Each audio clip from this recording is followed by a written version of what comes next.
Yo guys, welcome to the Zelda fiction. Today we are gonna see, what if Naruto was the Demon King and got large harem with Fem Bijuus? Huge shout out to heavenspen for this story. If you end up liking this video, please consider subscribe, so without further ado, let's get into the video.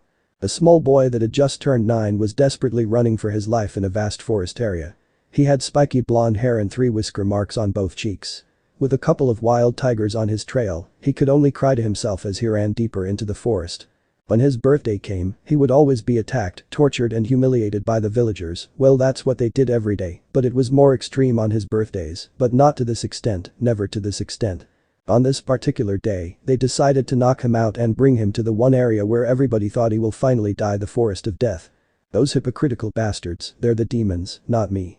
All his life he was subjugated to inhumane torture, all because he was the supposed demon. Every day they would scream at him while they bashed away at his small stature, reprimanding him while they chose to be ignorant of their own demonic deeds. The only thing that kept him from committing suicide was the Sandaime Hokage, the Ichirikus, and the strange comforting voice in his head that would soothe him after every beating, while whispering comforting things in his head, healing every injury, every scar, every maim on his body. They were probably the only existences in this world that cared for him and didn't see him as a monster just because of those lies. But love came from very few sources for him, and there were times when he really came close to jumping off the Hokage monument, but that voice, it would always prevent him from doing so. Why? What did I do to deserve this? Was the only thing that could come to his mind as the animal shortened the distance between them. Hidden village of Konoha. Finally, after several years of recovery, I've finally regained enough strength to meet him. But damn, not enough to take him with me and protect him. That'll take a few more years. I wonder how his life has been. Wearing those typical brown cloak and hood, a person was slowly walking down a nearly empty alleyway. A series of loud laughter nearby was heard. Choosing to ignore it, the person prepared to walk away, that is until he heard one particular piece of tidbit. That demon is probably dead by now. Good riddance too, it's about time someone got rid of that monster. Hey, you got that right. There's a party that is going to be hosted in celebration of his death, privately of course. Wouldn't want the Hokage to know about this right now. It's about time we got rid of that Kyuubi brat. Suddenly a strong gust of wind passed by as he dashed straight at the 2 civilians. Knocking out the closest one, he slammed the other into a nearby tree, choking his neck with a tight grip. To say that the conscious civilian was shocked was an understatement. What did you do to the boy? Unable to form coherent words, the hooded man's eyes turned red as he whispered something incoherent. This served to earn a painful yell from the civilian. I'll ask you one more time, what happened to the boy? The foe for the forest of death. We knocked him out and left him there. Eyes rolled at the back of his head, he whispered the location in between pained gasps. Now that the man's usefulness was gone, he did the one thing any skilled ninja would: tie up the loose end. Can't have any evidence or sightings of him now, could he? Die. Burning up in a mass of black flames, he left the civilians there to die just like they did the boy. Please Naruto, stay safe until I arrive. I will not fail you as I did your mother, my sister. Forest of death. Hhhhh. Yelling out in pain as one tiger leaped at him and trapped him under its paw. Suffering immensely from the claws digging into his chest, everything just started to darken. He was losing consciousness. Is this how it's supposed to end? After 9 years of endless suffering, this is all I have to show for it. To die here without accomplishing anything while those bastards at home celebrate. Do you wish for power? Do you want to live? Great, definitely hallucinating now. Could have sworn he had just heard a female voice out of nowhere. But he couldn't help but reply back in desperation. Yes. Then so be it, I'll lend you a tiny fraction of my power for now. I can't have you die on me, not yet, not until you have the chance to prove to me that you are worthy. Out of nowhere, his body was surrounded with red aura, his whisker marks grew bigger, while his nails and teeth grew sharper. Sensing the ominous aura emitting from the boy, even the tigers had to whimper in fear in the presence of such killer intent that made theirs comparable to a toddler, meaning none at all. Baring his really sharp canines, he opened it one moment and in the next. Roar. It took only a few moments, but 9-year-old Uzumaki Naruto was trembling at the sight before him. One moment he was about to meet his end by a pack of hungry tigers, and then darkness, but during that darkness, somehow through some miracle, they all lay before him shredded limb from limb into a bloody mess, utterly lifeless. Huffing and completely exhausted, he was about to collapse again, back into the cold, silent darkness, waiting helplessly for more dangerous beats to claim his life. Right before he saw the figure of one man, but was unable to make out anything other than his red hair. Pretty red hair. Was Naruto's last thought before he collapsed once more, but this time into the arms of said red-haired stranger. Despicable, utterly despicable. Minato and Kushina would be rolling in their graves if they knew of this. Is this how Konoha has grown after all these years? They are not worthy of the Uzumaki's chosen one. In the distance, although the distance between them was far, with his keen eyes, the redhead was able to sight a couple of Jonin approaching their position. Damn, they must be looking for Naruto-kun. Damn, if only I had enough strength, I would have already taken him out of the village. Bobbing his head down in order to whisper down to the unconscious Uzumaki. I know you cannot hear this, but please give me 6 years, I promise I will come back for you with my friend and apprentice. Hopefully the village will not have killed you by then. Leaping onto the nearest branch, he looked back onto the boy one more time before he would leap off into the distance. May the blessing of our ancestor, Rikudo Sennin, guide you to strength. Where am I? Am I dead? Opening his eyes, Naruto could still only see huge trees surrounding him. At first he thought he was still in the forest of death, but the atmosphere it seemed almost peaceful, but with a certain edge to it. Lying in front of a standard outdoor cabin, he stood up slowly, only fixating his gaze on that particular cabin. Yep, no way am I still in that forest. The atmosphere just seemed too warm, unlike the one in that cold, deadly forest. Not to mention there are less carnivorous creatures there. Without any sign of civilization nearby, he figured that he should take refuge in it, seeing as he had no method to navigate his way out of the forest. He went up to the door and knocked on it, taking a certain interest in the paper seal that was imprinted on it. It was really tempting to touch it and take it off for some reason. The door opened once, he knocked it once, and as soon as he took a peep inside, he lay there utterly still and breathless, unable to move an inch at the breathtaking sight before him. The young teenage girl of immense transcendent beauty lay on the couch before him, with crimson-slitted eyes and a devilish grin that just screamed of imminent danger yet was so alluring, so captivating, so beautiful. Her hair also a crimson red. If the red hair he saw on that man before was pretty, the crimson hair he saw right now was beyond beautiful. There simply was no word to describe her without insult. Especially that creamy white smooth skin that was loosely protected by that silver kimono, decorated by imprints of a bouquet of crimson roses that surrounded most of her kimono, but revealed a generous amount of her huge cleavage, big as Tsunade's or Mei's. Although it was not as tight as other kimono, I like to call them kimonos instead of yukatas, it could still somehow emphasize those perfect curves, those perfect thighs that were revealed by the lower section of her kimono, which were separated by an upside V cut on both sides. Snapped out of his daze by that really sexy giggle. He started to remember. This is the girl I keep on seeing briefly in my dreams, the one that kept on comforting me. I see you've remembered. It has been quite a while since your last visit, though a brief visit it was. She stated with an amused tone. It was satisfying to see that no matter how many times he came to visit, he was always captivated by her beauty, although she couldn't blame him, since he could barely remember any of them. Too happy to think straight, he rushed up to one of his favorite people and hugged her. It's been so long. I thought that you had left. Sniffing, he could barely hold back his tears as he lay his head on her chest. I would never do that to you, Naruto. Don't worry, I will always be with you. Although she shape-shifted her body to be that of a 15-year-old girl, she shaped it so that it would best appeal to Naruto, and at the moment that he reached 15, her body would begin to grow at the same pace as him. Petting him on the head, she comforted him like she always did, earning a small moan from the boy as he closed his eyes and enjoyed the warm, sensual feeling of her hands, smiling as he did so. He absolutely missed this feeling. Opening his eyes once again, teary as he did so. Really? He asked in an extremely nervous voice, as if this peaceful moment was extremely fragile, as if it was about to be taken away from him the moment he made one move. This action, however, only earned the kitsune's adoration, as she could only think of one thing as she looked at that adorable face. Oh, he's so cute, he is definitely Hagoromo-sama's descendant. Their expressions are so similar that it's simply adorable. Really? But I wonder if you would feel the same if you knew who I was. This was the moment of the truth. His reply would become the deciding factor on whether or not he has inherited one of Hagoromo-sama's 3 gifts, his personality, his will. To her surprise, he only shook his head repeatedly as he stared right at her with those bright blue eyes. Nope, you're always nice to me, so I don't really care. It doesn't matter if you're some kind of monster, if you have a kind personality, then you're fine in my books. Smiling sleepily at his own answer. Just like his ancestor. Although Hagoromo was a demon king, he was honestly as kind as a human. It was why a lot of demons looked down on him, but the warmth he emitted, the compassion, the personality he had was like a bright comforting light in the cold abyss, which resulted in a lot of other demons flocking to him, and as a result his companions were most loyal just like herself. He had always preferred kindness over strength, luckily for him he had both, and to see that same preference in the boy before her was most comforting. It was a lot longer than expected, but finally a shimmer of hope. Perhaps this is the one after all, perhaps your prophecy will come true after all. Although he answered her, she was not yet fully convinced, but until he was ready, well.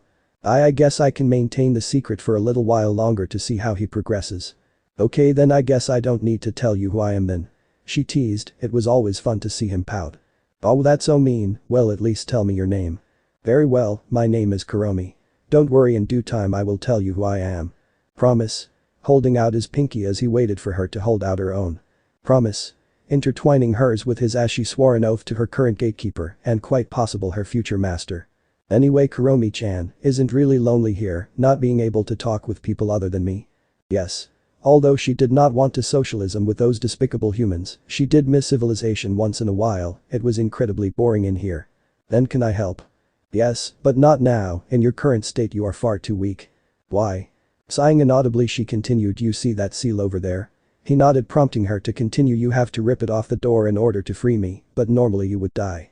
He stood up and walked to the door as he touched the seal, making her realize what he was about to do, which forced her to walk up to him and stop him. What were you trying to do? Freeing you? He tilted his head in confusion as if what he was trying to do was the most obvious thing. Didn't you hear the dying part? Yes, oh?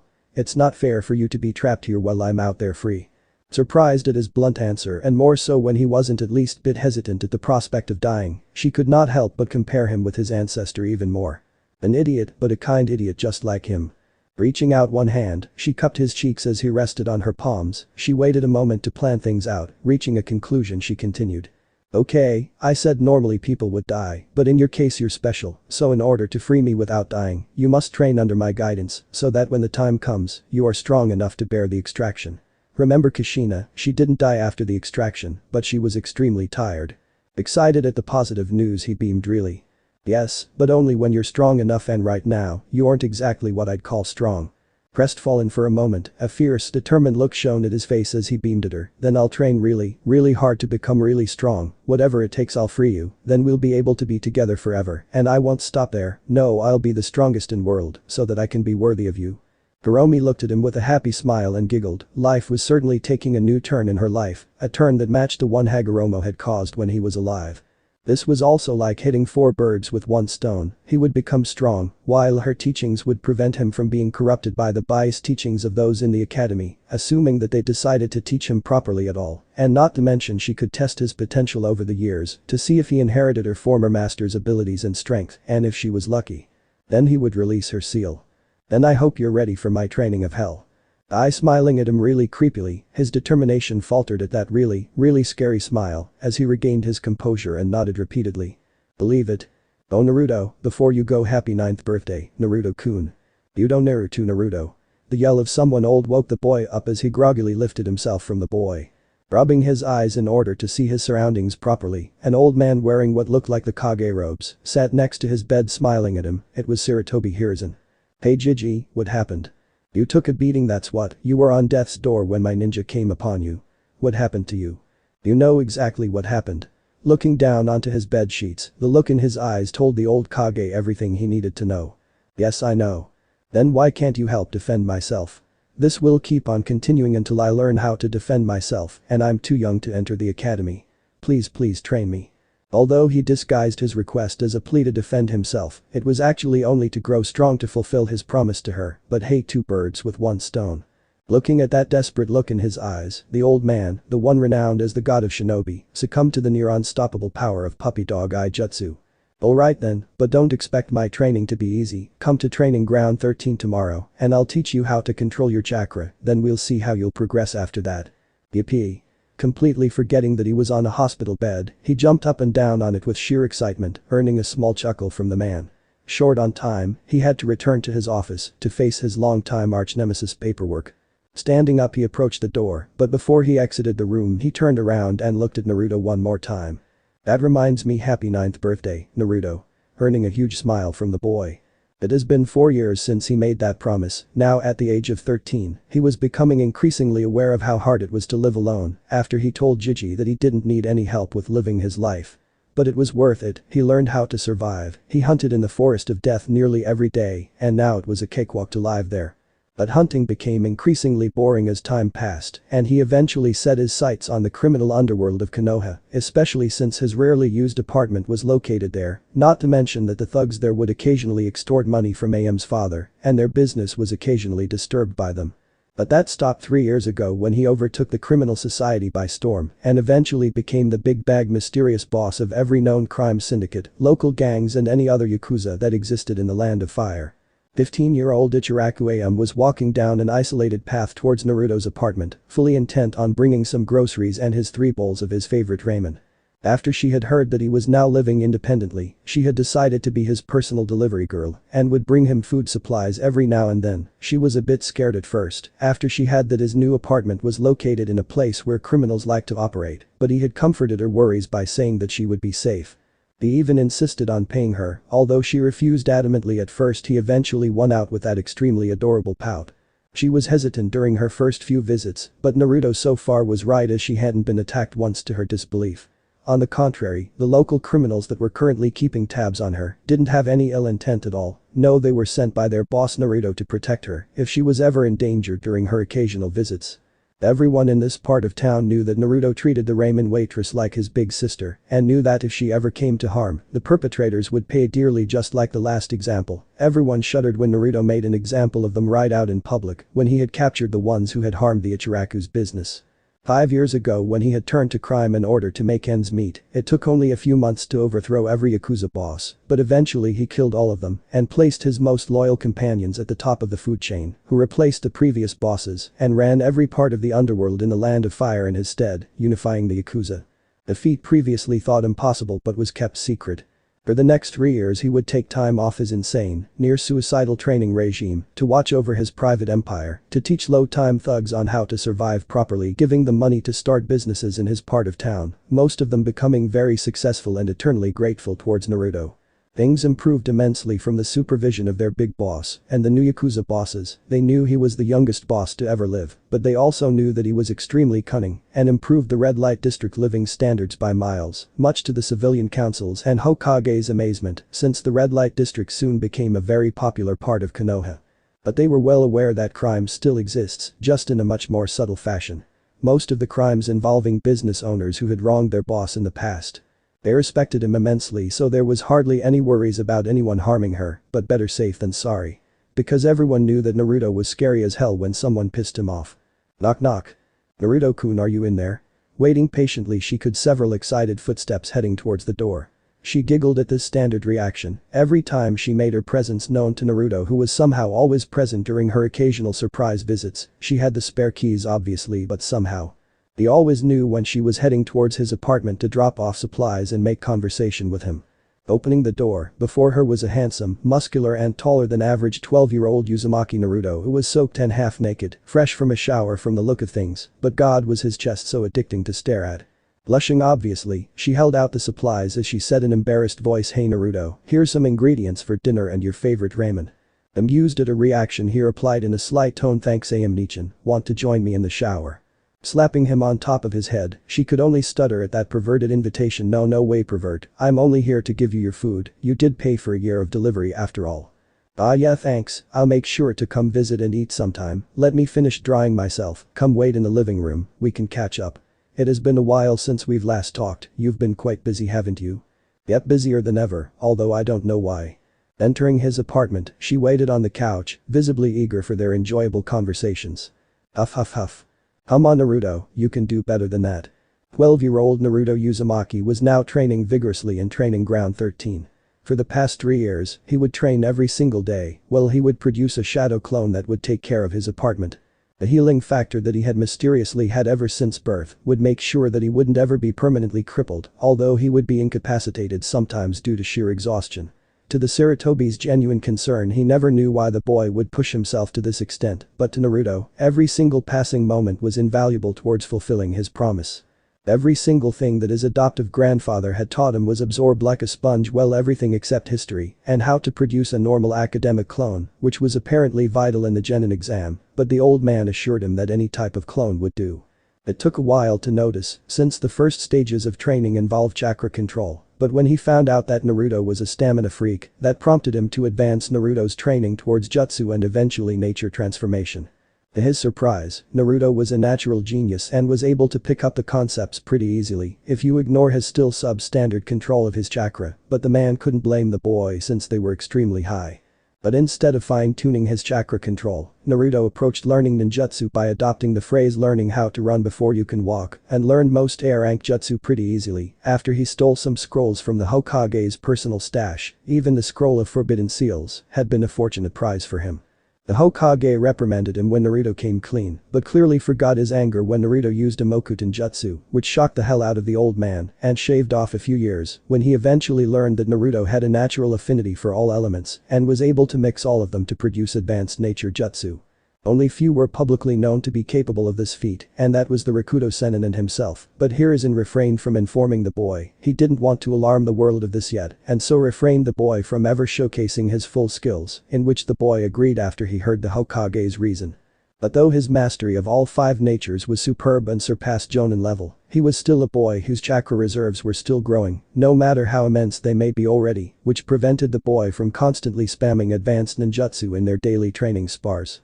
But he was 12, and the old man could sense how rapidly his reserves were expanding, which prompted the man to shudder every time he thought of how strong the boy would be when he became an adult. Even now the boy was strong enough, not to mention that the boy had learned of the secret to the shadow clone ninjutsu and trained with almost 500 clones every day, though he could only use 20 at the start, which was still extremely impressive at that age.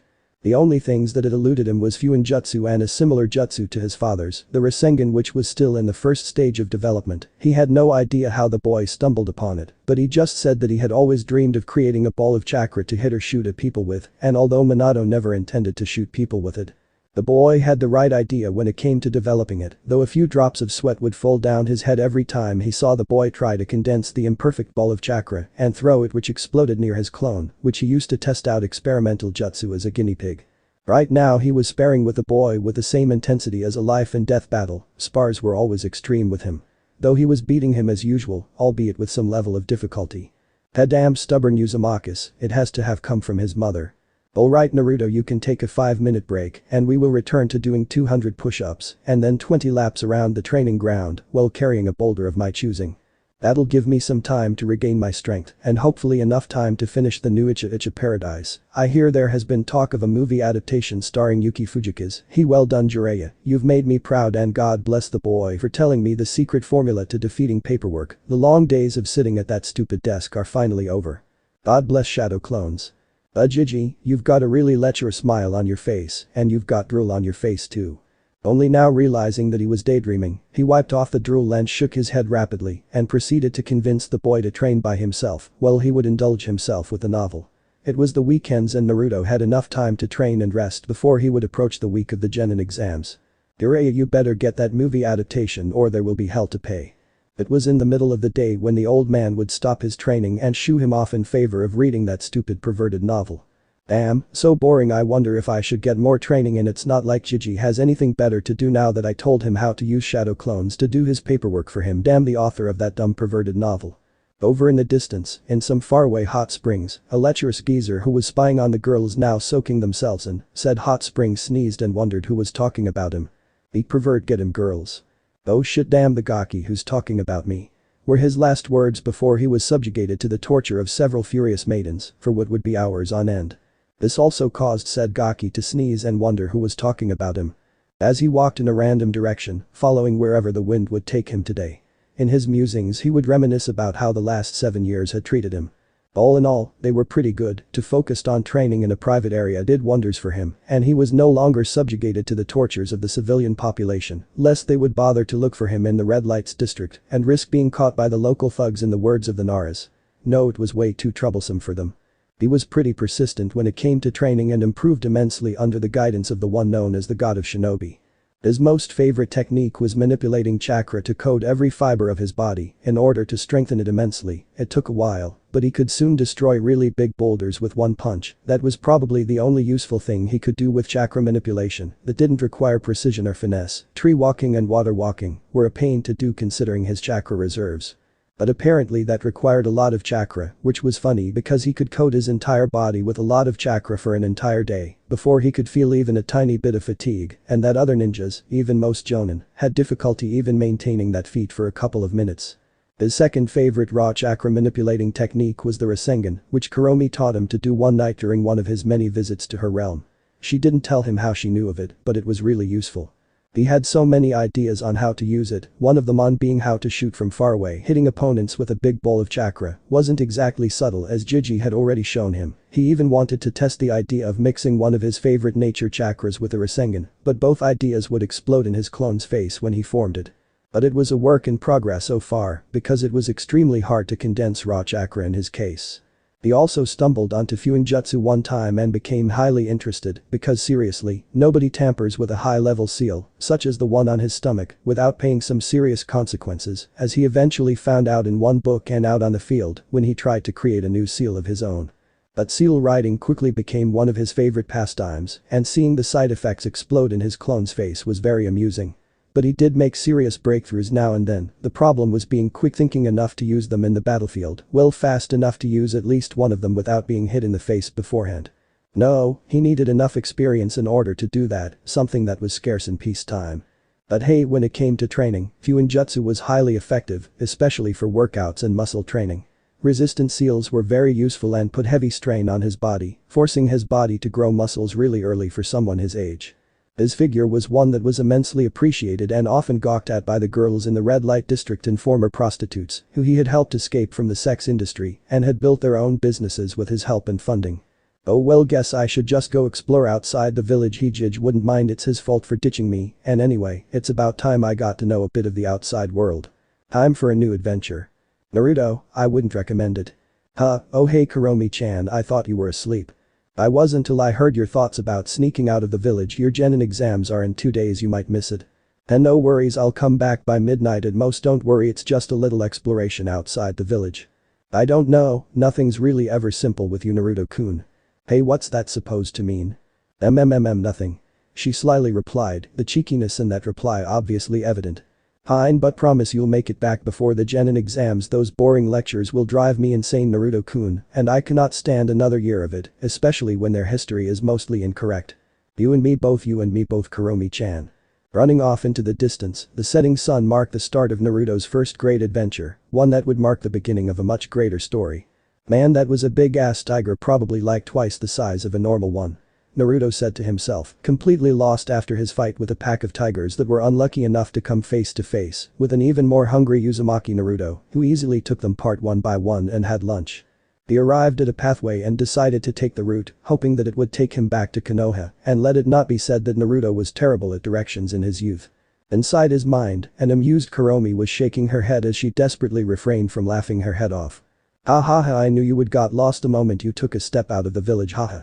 The amusement in her tone did not help the situation one bit, as Naruto could only pout in the face of the certain truth.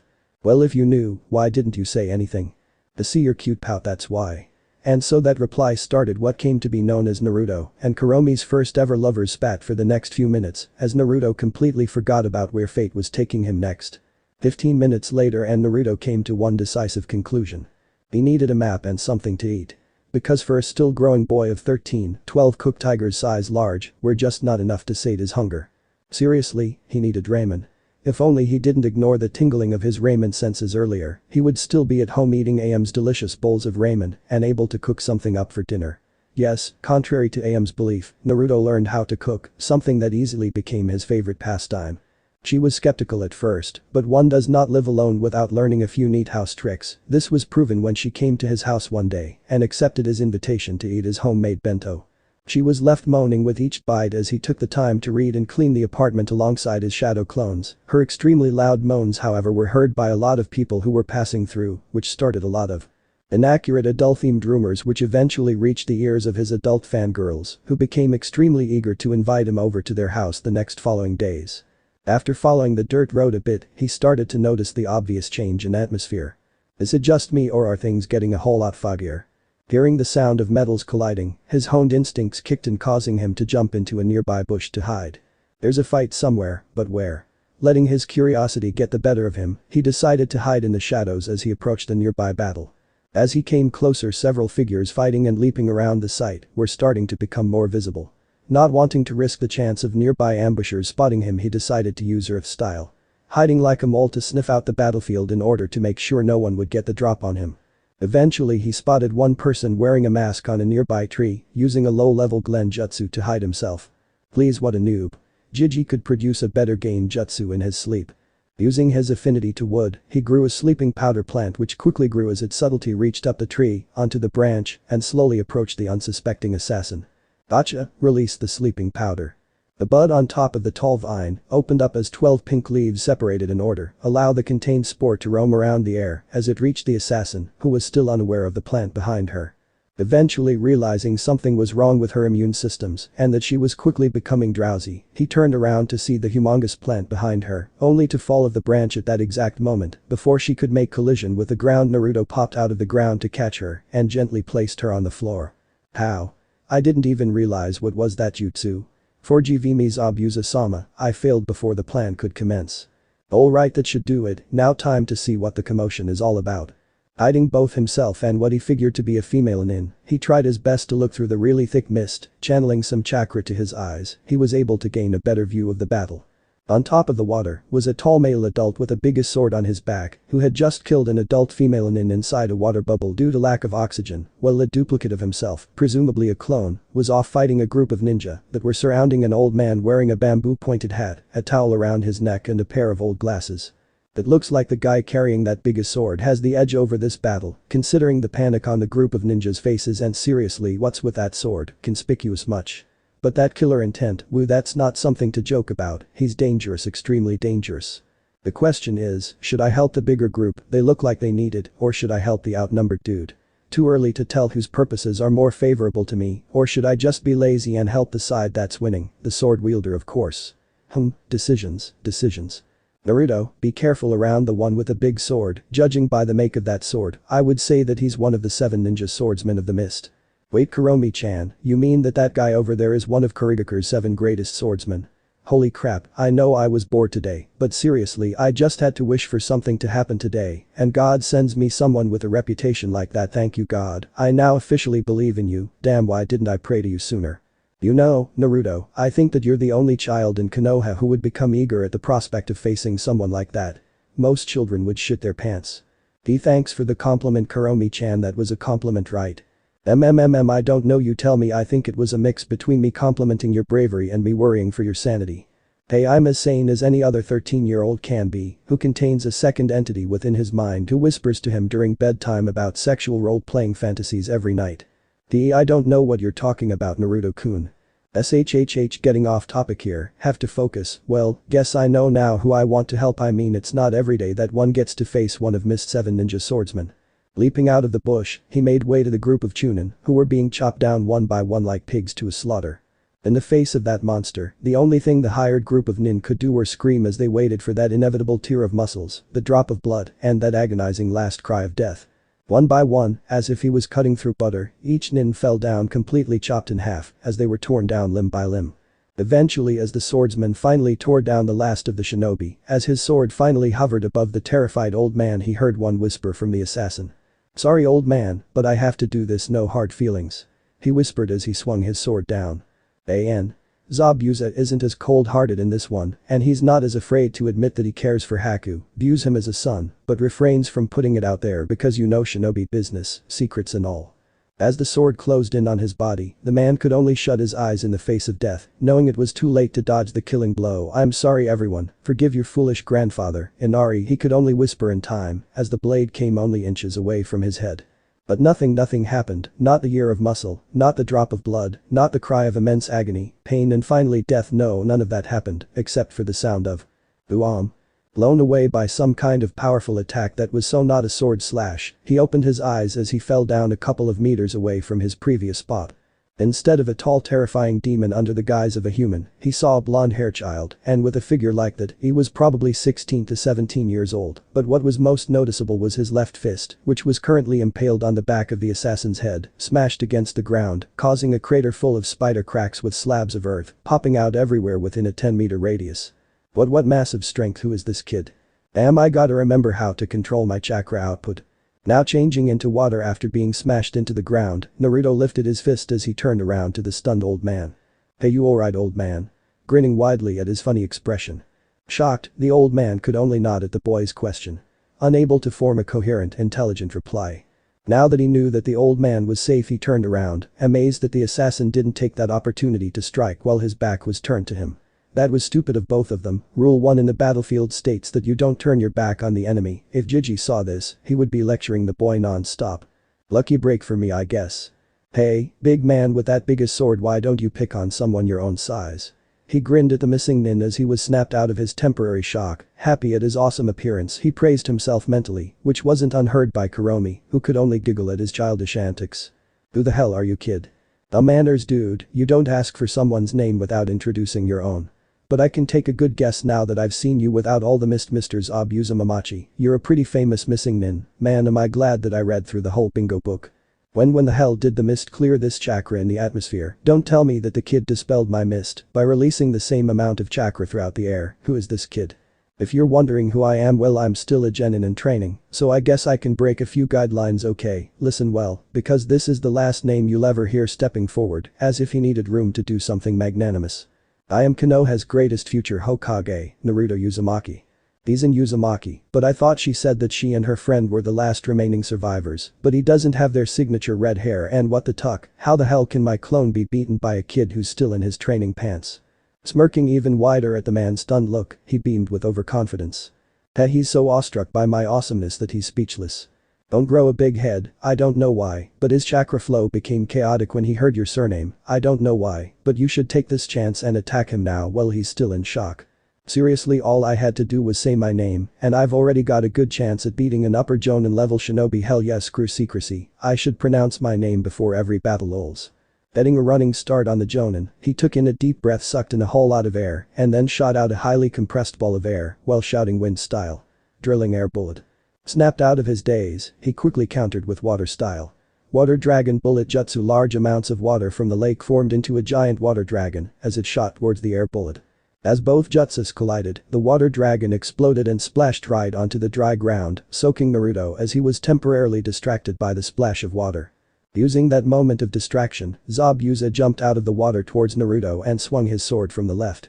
Just in the nick of time, Naruto ducked underneath the slash and somersaulted forward to use his upward feet to kick the man's left elbow, effectively stopping the man from swinging his sword once again, as they competed in strength to see who would back away first, with his free arm to do one-handed seals.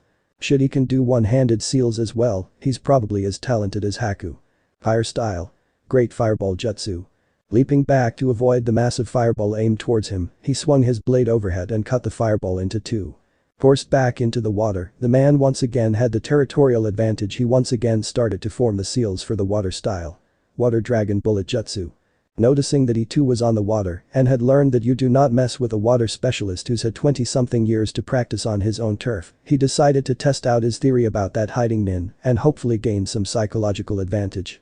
Hey Zabuza, next time you assign a nin to ambush someone, tell them to hide in a less conspicuous spot than on top of a branch.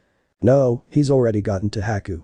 Noticing the slight pause in hand seals, Naruto decided to also form the seals for the same jutsu, in which he correctly assumed was the water dragon bullet jutsu.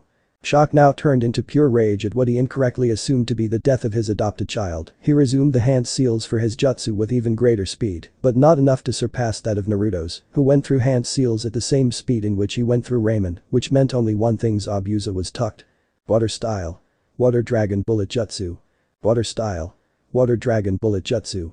After Naruto had formed a water dragon of his own, only a few seconds afterwards did Zabuza create his. As both dragons clashed in a test of power near Zabuza's side of the battle, he was sent flying back through the water, shaken off by the huge explosion of the water, which caused huge ripples throughout the lake. Recovering his stance, he started to make the seals for his greatest water style technique, too angry to think about the fact that Naruto had just copied his jutsu at a faster rate, far too angry to calm himself down. But Naruto saw this and started to mimic his seals only at a much faster pace, smirking at the great success of his previous taunt, not expecting it to work on the experienced killer. I didn't think my taunt would work. The rate in which he's making those seals are a lot slower than before. Water style. Great Wa. Water style. Great waterfall jutsu. As huge surges of water surrounded both of them in circles, it surged upwards into the air as it screamed down towards the opponent, as if two huge waves were sweeping across the battlefield. But once again, the techniques clashed once more near Zabuza's side. Having not expected for one of his greatest water-type techniques to be countered so easily by a mere boy, a revelation had finally dawned upon him. Don't tell me that he's copying my moves. That's right. But how only uchihas and Kakashi the copycat ninja are capable of that feat. Not believing for a second that the boy had the Sharingan, the boy said so himself that he wasn't an uchiha. Now when you have an arsenal full of jutsu of all 5 affinities and a godspeed reaction time of 0.1 seconds, then anything is possible. Now eat this wind style. Great breakthrough. Sucking in a whole lot of air, he shot out a huge gust of wind which acted more like an extremely powerful cannon blast of wind blowing away all the lake water towards the direction of Zabuza, who was busy trying to overpower Naruto's waterfall technique with his own. By the time he realized, it was too late. The blast of wind was already empowering the enemy's water jutsu, which was starting to quickly overpower his own. Damn, this kid is too good, underestimated him far too much. He mentally thought as he experienced the full brunt of the combined water jutsus as it swept him under the lake water and off to the other side of the lake. Wait, did I seriously just beat a legendary jonin of his caliber just like that? Naruto-kun, are you there? What's happened to you, Naruto-kun? I think he's brain dead. Karomi-chan, are you sure he's the real Zabuza? Yep, positive, why? Oh, no reason, it's just that the books made him out to be a freaking badass. Oh, I've read manga, and let me tell you, people don't face guys like that until halfway throughout the series at least, and even then they barely win.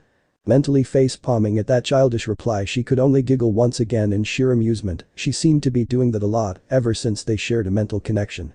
He really was amusing to be around. Oh, Naruto-kun, please be serious. The only reason you were able to beat him was because he underestimated you, but all's fair in war, so it doesn't really matter. Just don't let this victory get to your head. Now go check on his state. He'll likely gain consciousness in the next few minutes. Alright, Karomi-chan, what would I do without you? Oh, I don't know, maybe challenge a Bijuus one day and died due to an overdose of overconfidence. Prepared to shunshin towards the unconscious Zabuza, he sensed 3 small objects rapidly making way towards him. Sensing the attack just in the nick of time, he moved his head to the right, just barely dodging one of 3 senbons. Turning around, he saw a familiar nin run towards him carrying 3 senbon on each hand. I will not allow you to kill Zabuza-sama, she said in a matter-of-fact tone, throwing all 6 senbon towards him, only to miss once again as he too started running towards her. Hey miss, I think you got the wrong idea here. I wasn't going to kill him, just making sure if he's alright. That does not change the fact that you are the apparent enemy. Well, what do you know, guess you're right about that. As they were only meters away from each other, they immediately engaged in a taijutsu fight. Jumping up, he tried to axe kick her only for Haku to back away at the last second, countering with water style. Rising water slicer.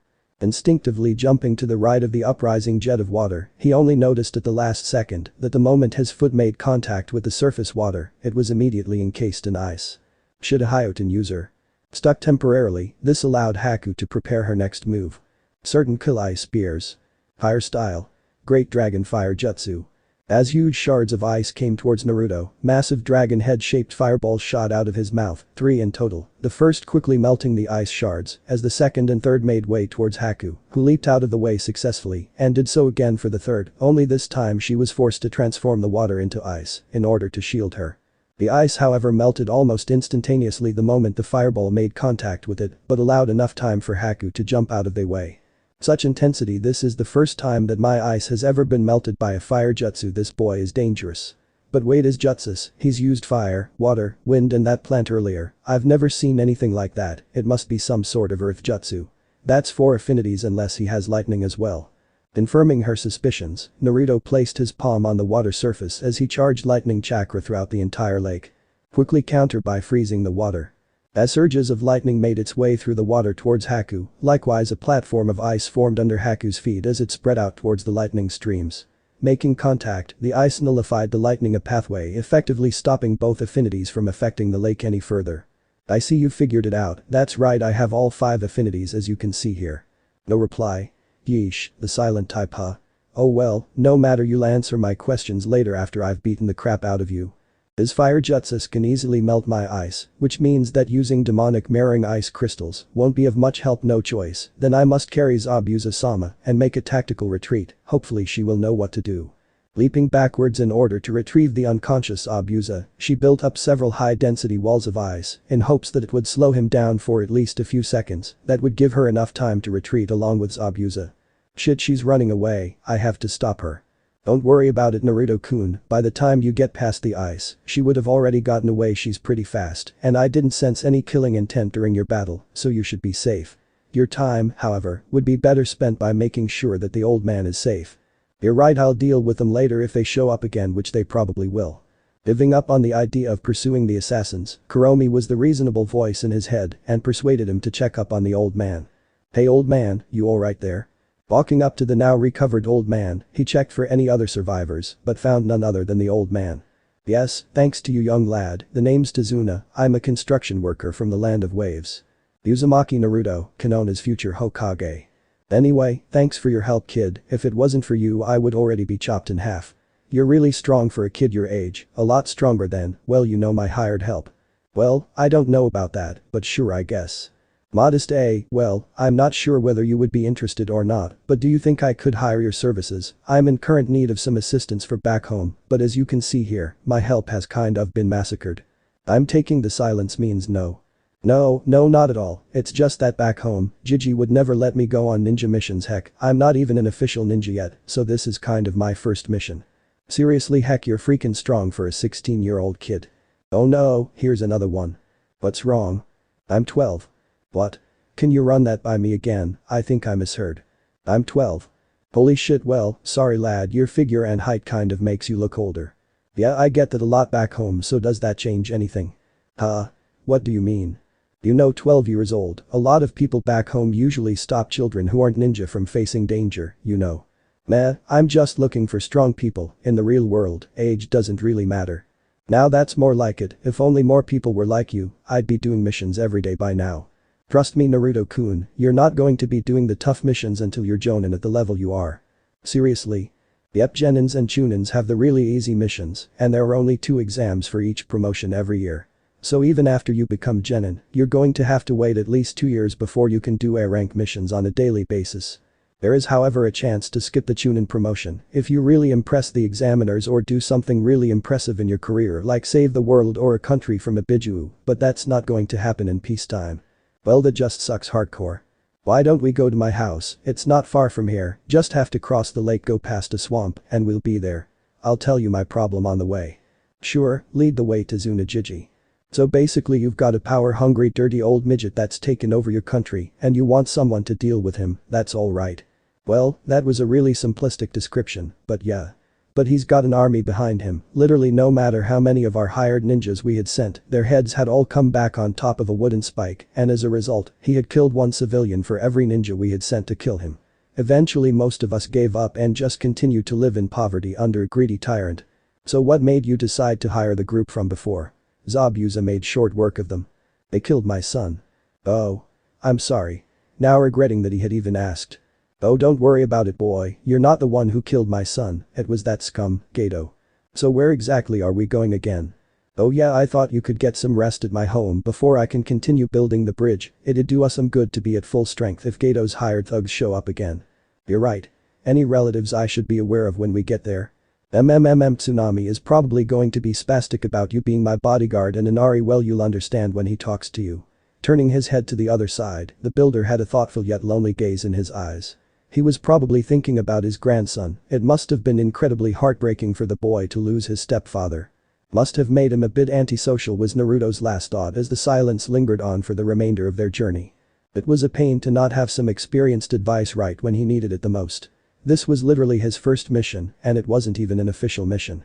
So of course, he was nervous as hell, although he had enough composure to not show it as to not lower the older man's trust in him. As he was really bored during the walk, he would remember his training. Kakashi Sensei's advanced ninjutsu and elemental training, Gai Sensei's youthful taijutsu training, Heiate Sensei's kenjutsu training, Sarutobi Jija's bijutsu training and the occasional spars between him, Shisui and Itachi. It was a really useful way to calm his anxieties, not to mention there was absolutely nothing else to do. Naruto, can I talk with you for a few minutes privately? Of course, wouldn't want the old man to think you're crazy. Can't this wait until we get to Tazuna-san's home? I mean I'm kind of busy walking here and going into my subconsciousness means I would just collapse in the middle of the road. Don't worry, I'll control your body for you while we walk, and when we arrive or anything happens, then you'll snap back to reality. Now hurry up and enter my domain. Okay then. So Karomi-chan, what do you need to talk about? Oh meanie, do I really need a reason to have a nice chat with my favorite human? Pouting, Naruto could not resist the cuteness of such an expression as he felt the softness of those irresistible freaks that clung onto him as she wrapped her arms around him and dragged him onto a bed that suddenly appeared out of nowhere. As much as I enjoy the feeling of your freaks up rubbing against my chest, is there a reason why you called me to your domain? You should turn back now, I fear that you are out of your league for this one. At Karomi's vague warning, Naruto adopted a serious expression. Whenever she gave him an occasional warning, it's usually correct. How so? Call it woman's intuition. Bait much Karomi-chan, I mean I beat Zabuza pretty easily and come on, how many people nearby could possibly be stronger than him? That was you being lucky, if he took you more seriously I dare say that not even you could win unscathed. Then I'll just have to get more serious next time. Itachi was a lot tougher to fight than Zabuza, and we're pretty much even in spars. No doubt you will, that's an understatement Karomi-chan, he's the richest freaking shrimp in the world. Then all the more reason to keep your guard up, he most likely has more ninja like that Zabuza, if not stronger, considering his status. Good point, but hey, I knew it was a good decision to ditch Konoha today, it hasn't even been 10 hours, and I'm already having fun. That's good and all, but I fear that you do not fully understand the gravity of the situation. You just attacked a hired assassin of the richest man in the world. Yes oh? Sai, let me make it easier for you to understand. Even if Naruto was a strong boy, he could be really clueless sometimes. What do you need to hire people like that, Zabuza? Money. Correct, now let's retrace back to what Tazuna said. Who is his boss? Gato. And what is he best known for? Being the richest man in the world. Which means… Suddenly an image of 100 A-rank nin ganging up on him popped up, causing the young boy to slightly shiver in fright. Well shit. Naruto, I know you enjoy a good fight, it's in your blood, but don't get too overconfident. Fighting with Itachi may be a good confidence boost, and he's a talented shinobi, but there's a load of a difference between a spar and a real fight. Not to mention Itachi isn't the strongest shinobi in the world, there is bound to be tons of people stronger than him. Fight seriously, don't underestimate opponents and be a badass while kicking everyone's ass. Got it? Anything else, Karomi-chan? You don't care, do you? Which earned a silly, wide grin from the boy. Not in the slightest. I see my worries were unfounded. Your confidence was always one of your most charming qualities. Good to know. As if afraid that he would suddenly lose the comfort and warmth that her body provided, he hugged her even tighter than usual as he asked her in a pleading tone, Karomi-chan, can we stay like this for a while? You may. Wake me up if anything happens, Karomi-chan. Snuggling his head between her fists, he dozed off almost immediately. Completely confident that he could no longer hear her, she nuzzled her cheek against his as she sensually whispered in his ear. We'll be together forever, but for now Naruto, show me your worth, show me just how special you really are. Right on cue, as if he could hear her whisper, he shook his head once between her fists, eyes closed and all, and smiled even wider in response. That cute unconscious gesture, however, earned a small giggle from the demon as she protectively swung her arms around the boy. Sweet dreams, Naruto. Sitting in a corner of the room, Haku silently watched over her resting master. She was glad that they made it out of the battle with all limbs attached, but that only prompted her to ask one question. Why did he spare me? Surely he had time to kill me, then go on to fight Zabuza-sama. But before her mind could come up with a logical answer, Gato and two of his henchmen abruptly came in, loud and all. The smack of the door caused the injured swordsman to wake up. Obviously in a foul mood, of course, due to that loud entrance. Well look at the might, Zabuza now. Not so tough now, are you?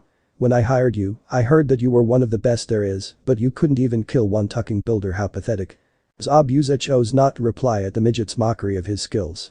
But it was obvious that his foul mood intensified. The mere thought of being so badly by a boy no less was humiliating. Not to mention he had just woken up only to listen to that tucking shrimp first thing after. If he didn't know the whereabouts of the target, then he would have just cut him up right here and now. His silence, however, only fueled the midget's ego as well as his ire. Walking towards the bed, he brought out his hand to grab Zabuza by his neck, but stopped and yelped when his wrist was caught by something. Don't you dare touch Zabuza-sama with your filthy hands. Haku, drawing the line at someone who would dare try to harm her master, stood up and ran towards the unsuspecting Gato and caught his wrist in a strong hold. The two guards behind them immediately went for their swords, only to find themselves grasping at nothing. In a heartbeat, Haku had shunshined right in front of the pair, holding their sword only inches away from slitting their throats. I'd advise you boys not to interrupt, otherwise I might be forced to do something I really don't want to do. Gulping in fear, the two could only sweat profusely as Gato made his way out of the room in blind rage, albeit in a more nervous state than his bodyguards. Just don't fail me again, you hear me. Walking out of the room, it was unknown to the pair of assassins, but Gato was literally peeing his pants. Well, that was amusing.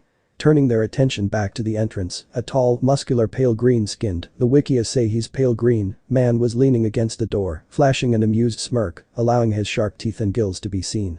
"Isam-sama, I was not aware that you had came back. Was the search successful?" "No, Aoi is still scouting for it, but so far there's no luck, her chakra signature is completely concealed. Damn it, that Gato. When we find her, I'm gonna rip his guts out. The rebel alliance is crumbling, and here we are still looking for breadcrumbs. It can't be helped, no one is as charismatic as her, and the Uzumaki lady refuses to take the position as leader. Speaking of Uzumaki, I met a boy today who claimed he was in Uzumaki as well." With a glint in his eye, Kisame was a bit shocked that another survivor of that famous clan appeared. "Seriously?" "Yeah, but I'm still skeptical about it, he lacks their trademark red hair.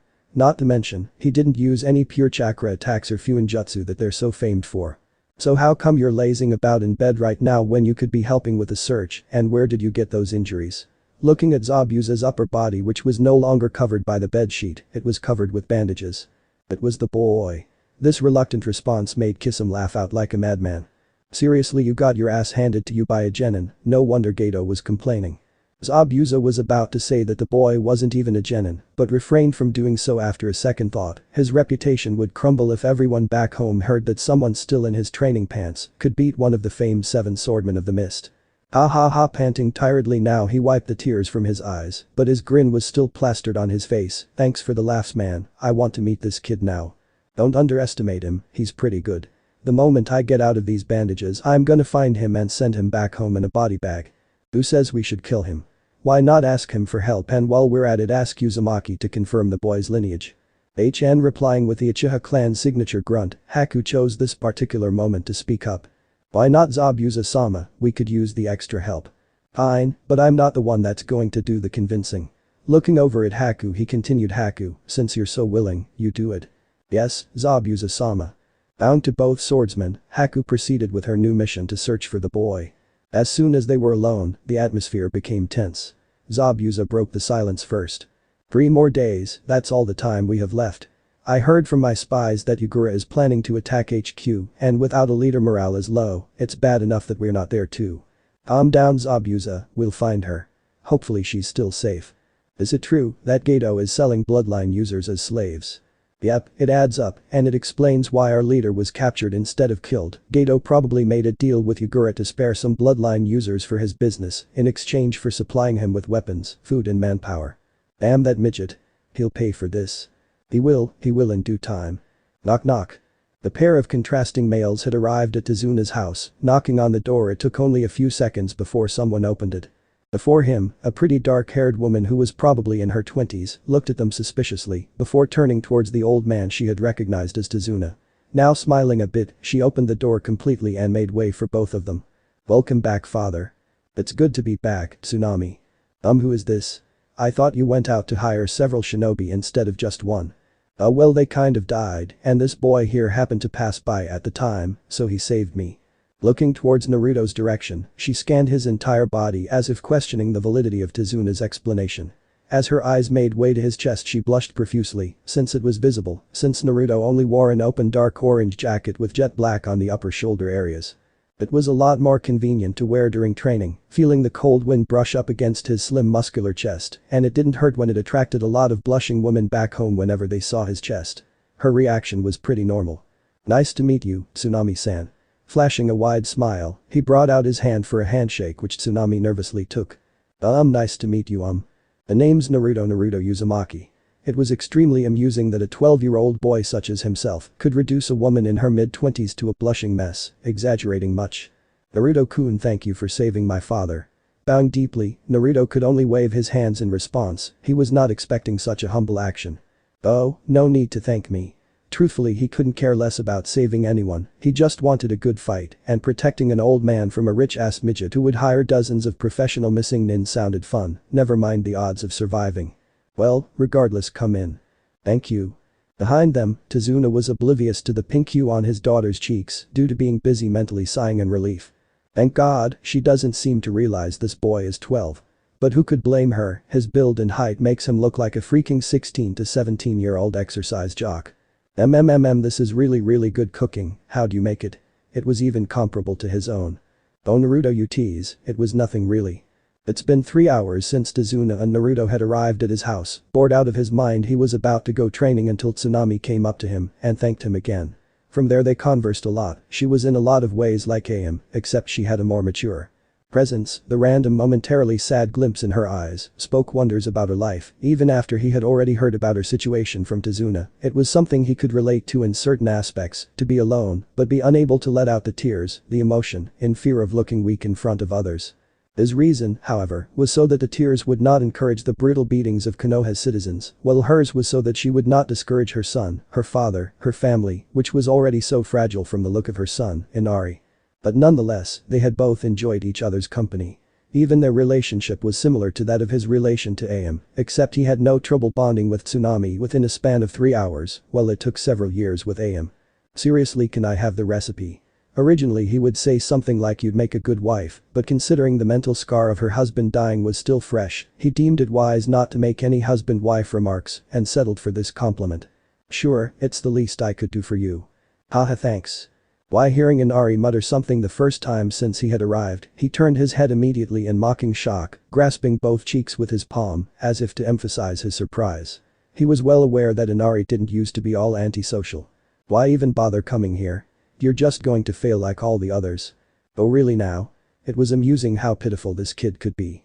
A few days of losing someone precious to him and he already thinks he knows everything about pain, about loneliness. Go home, nobody needs you, you just cause Gato to kill more people. And how exactly is living in poverty, in constant fear of being unable to survive another day better than dying?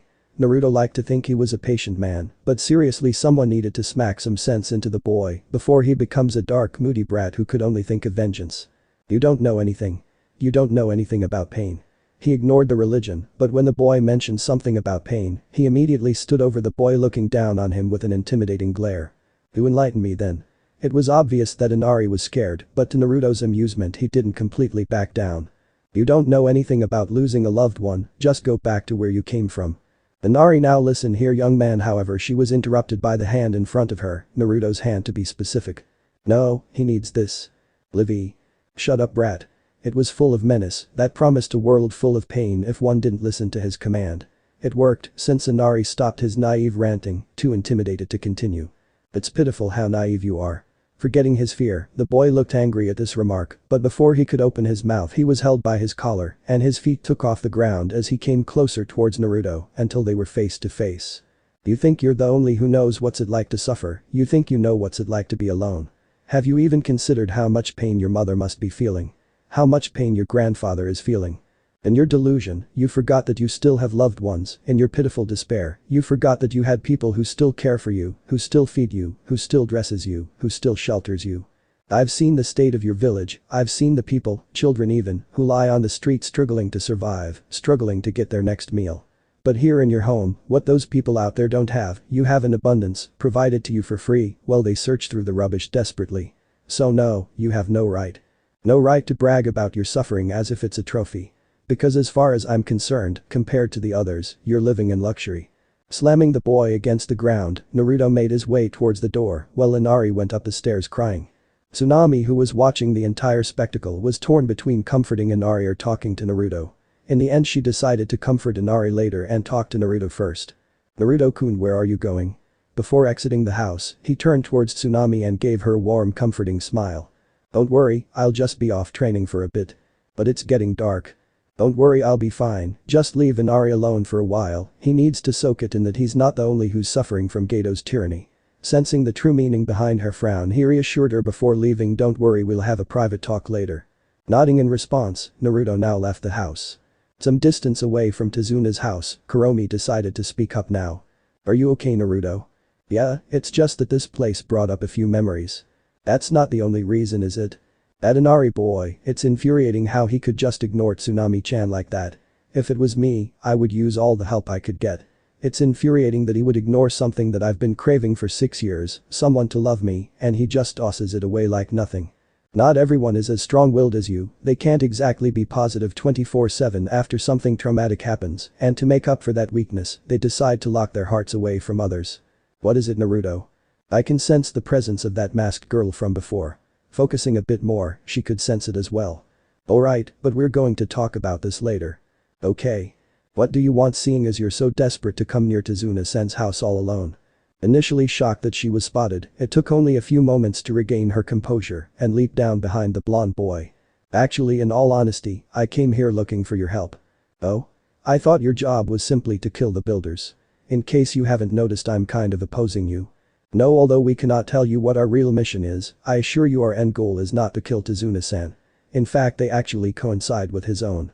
Now he was really confused because not 5 hours ago, the pair of assassins had just tried to kill the old man. Correct me if I'm wrong, but I'm pretty sure Tazuna's goal isn't to get killed.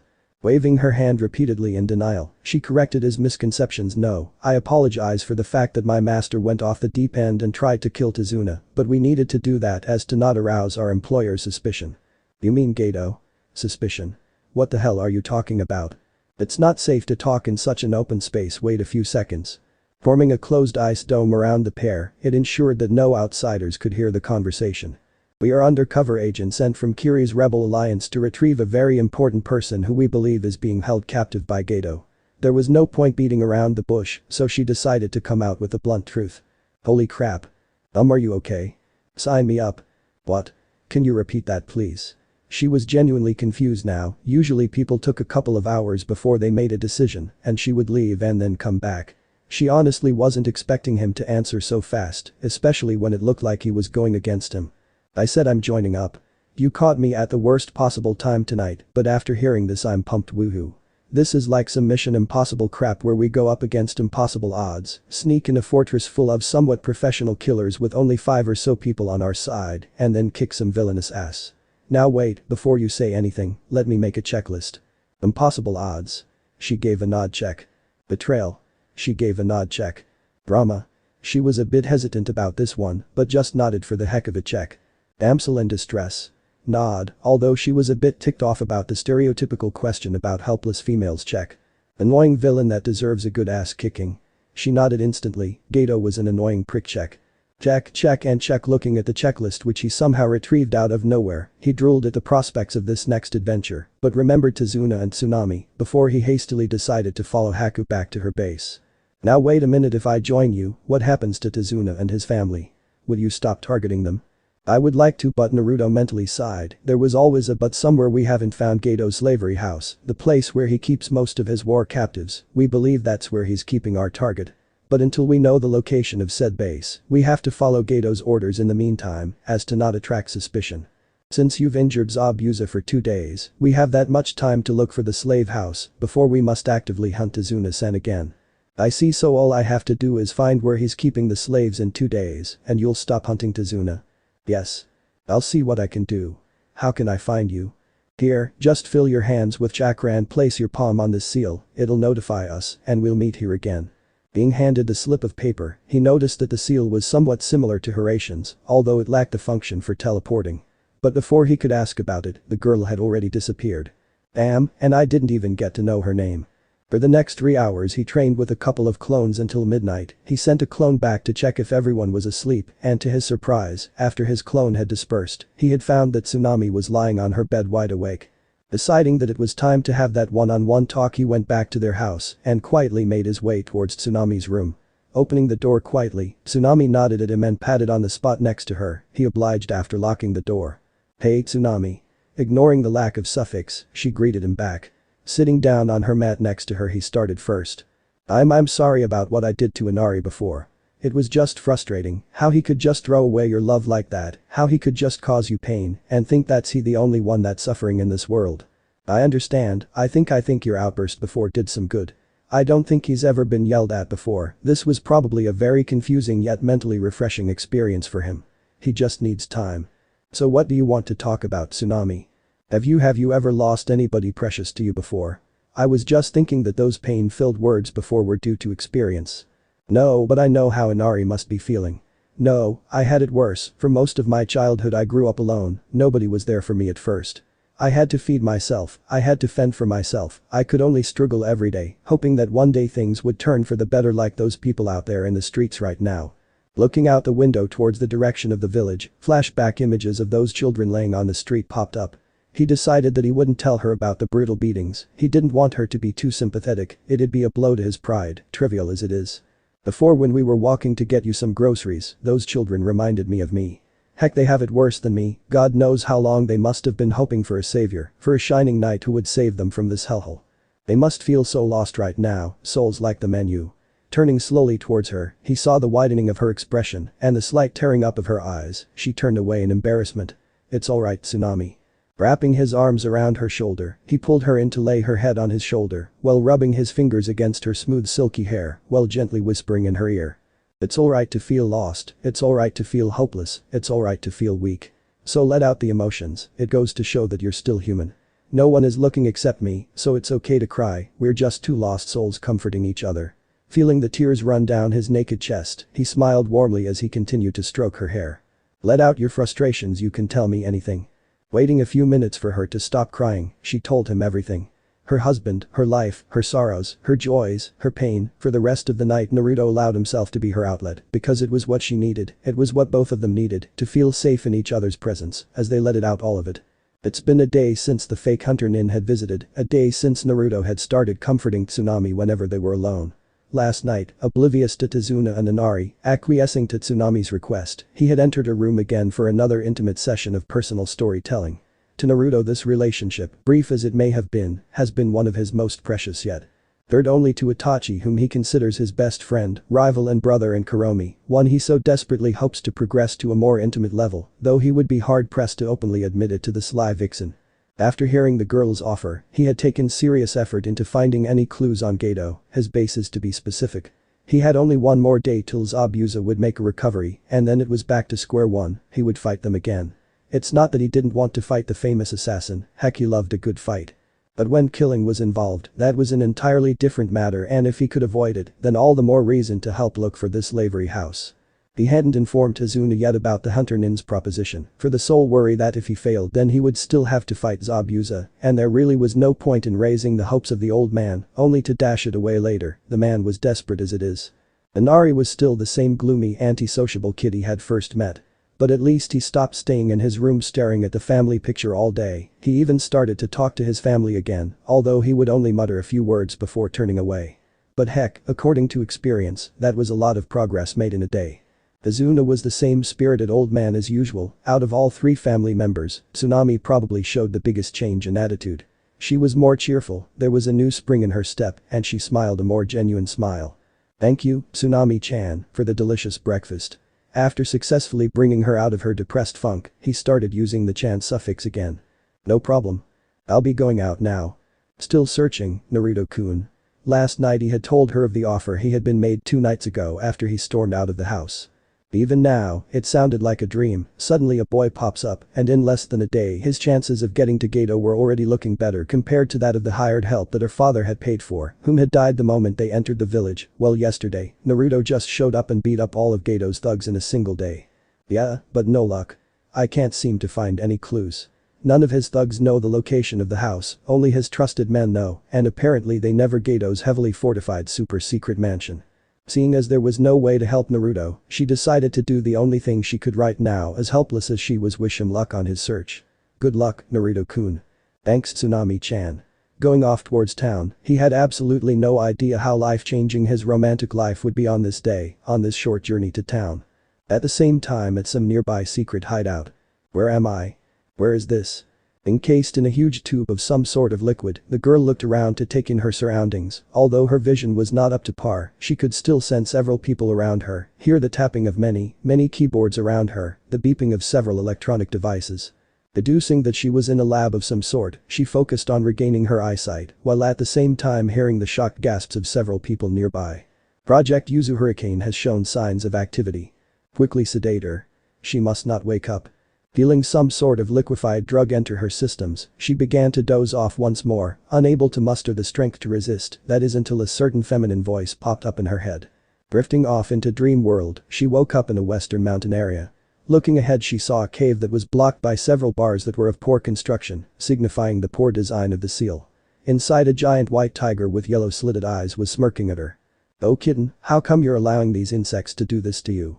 Surely, by now, you can muster enough strength to get out of this vile place." "I thought you didn't want anything to do with me. Why heal me now?"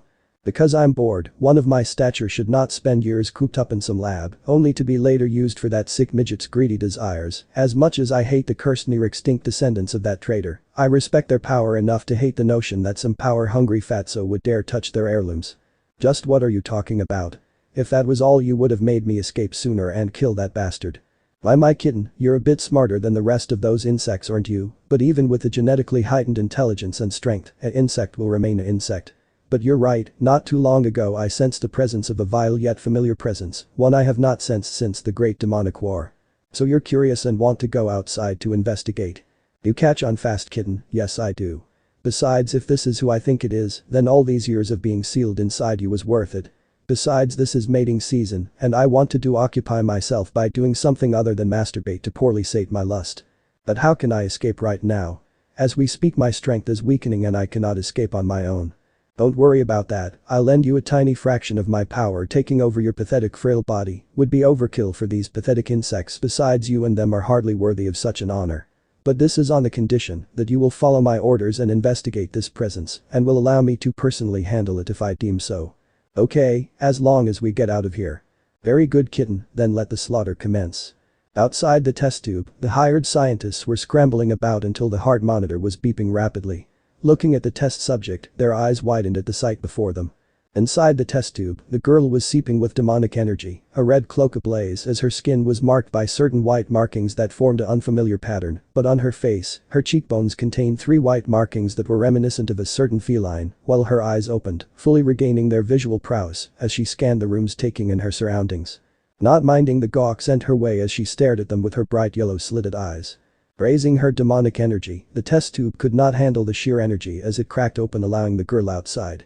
Raising her left hand, she stared at her claws which were now growing rapidly and then shifted her stare to that of the scientists who detained her here ever since she was the size of a small pinball. They were definitely peeing their pants since her now hypersensitive sense of smell could pick up the disgusting smell of urine. She snickered and then vanished on the spot. Without a moment, the closest scientist felt a giant tear in his chest. Slowly looking down he saw a hand protrude out of his chest, bloody and all, as he fell down to the ground lifeless.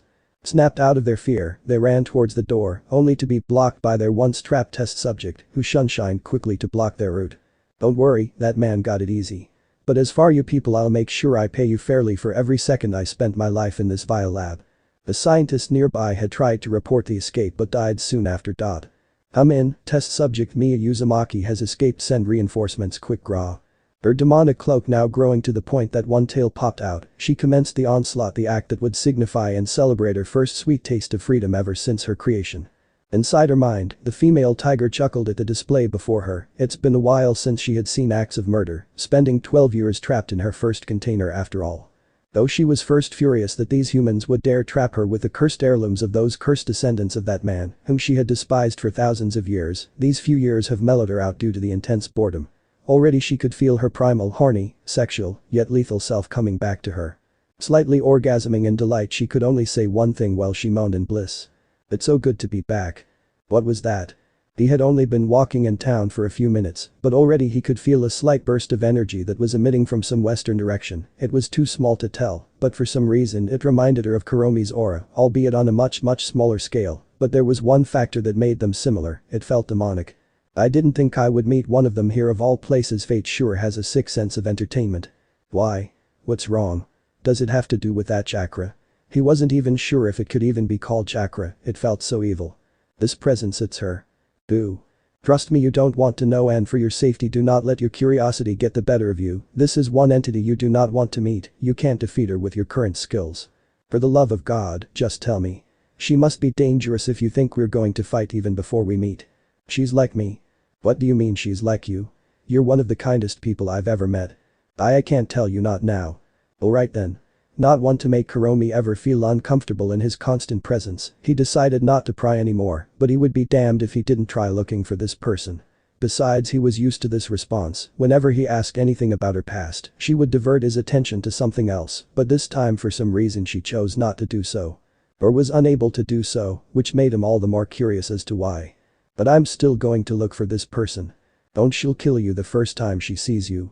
We'll talk later. Temporarily cutting off their mental connection until he came into contact with this person.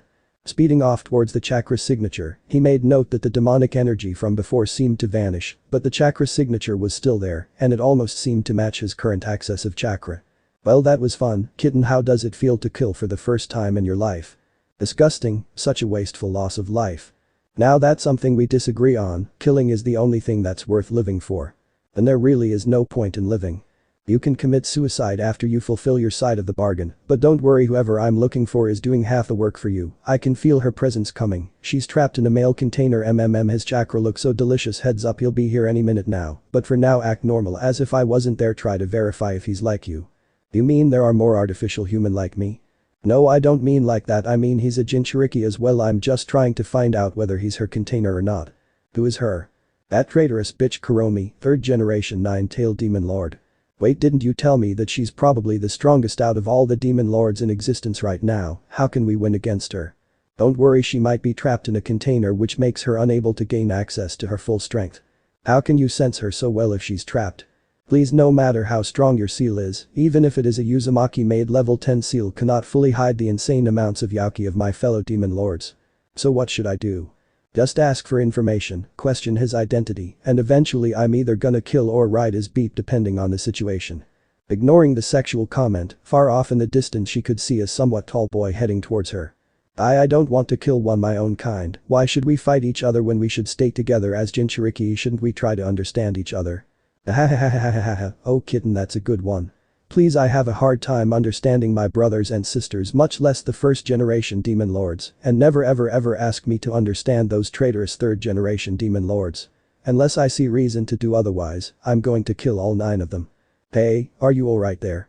Propelling off a branch onto a clear field of grass, the first thing he saw, much to his slight embarrassment and amusement, was a naked girl barely covered by a lab coat.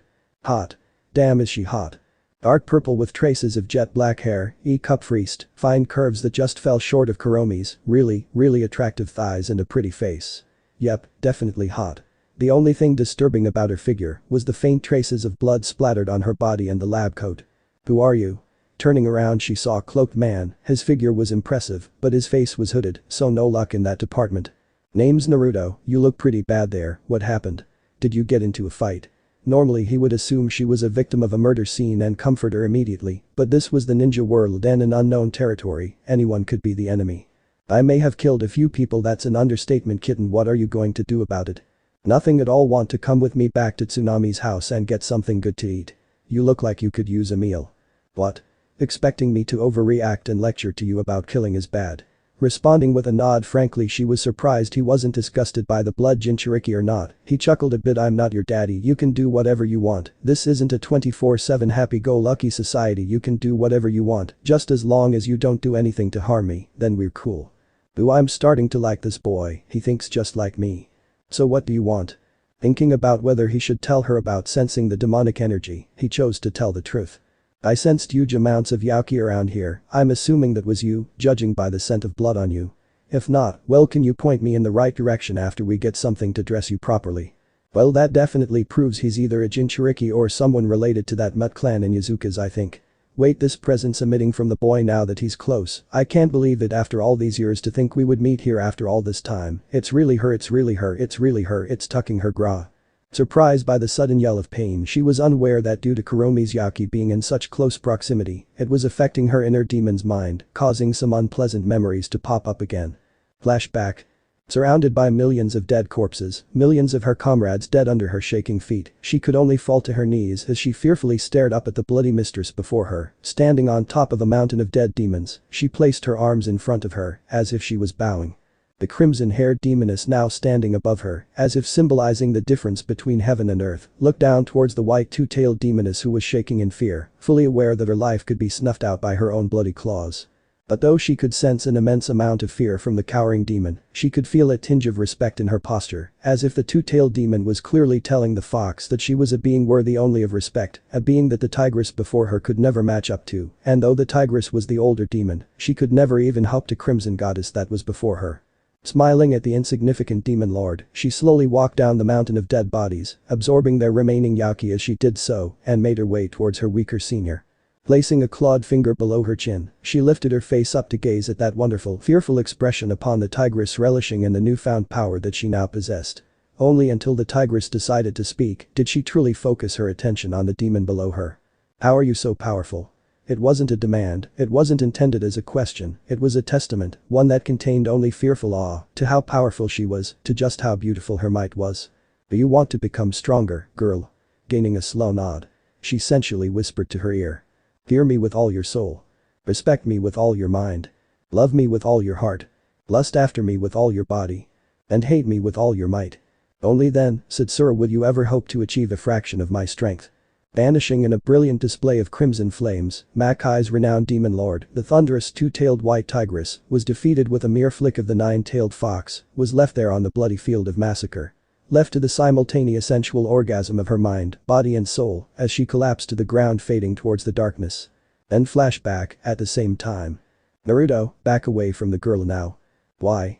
"I can feel her yaki, it's her." "Who is it, Karomi?" "Damn it, you're not ready to face her yet." "Damn it, who is it?" "No, she's about to flare it, she's coming." "Damn it, Karomi, just tell me who you're talking about." At roughly the same time, the girl before him literally exploded with a mixture of white, blue and red demonic energy. Steam covering the entire field, he was blown away along with several trees in a 20-meter radius. Rolling away from the girl, it took a few moments for him to push himself off the ground as he rubbed his head in pain. Barely able to make out the figure of something red, white and blue. Roar. Blowing away all the leftover steam and dust, his eyes widened as he stared at the sight before him with shock. The slightly bloody girl before was now cloaked in a red cloak of yaki, alit with strange patterns of pure white with faint outlines of blue chakra. Her teeth and claws now sharpening immensely as her yellow-slitted eyes stared at him with pure beastly rage and lust. It's her, Satsura, S-class two-tailed demon lord, queen of the White Tiger clan, the thunderous white tigress, servant of the second demon king and my former apprentice. At almost the same time, the demon-possessed girl was staring at him like a piece of delicious candy, licking her lips lustfully. "Okayu-chan, time to come out and play." The end. So how was this part? I hope you like it.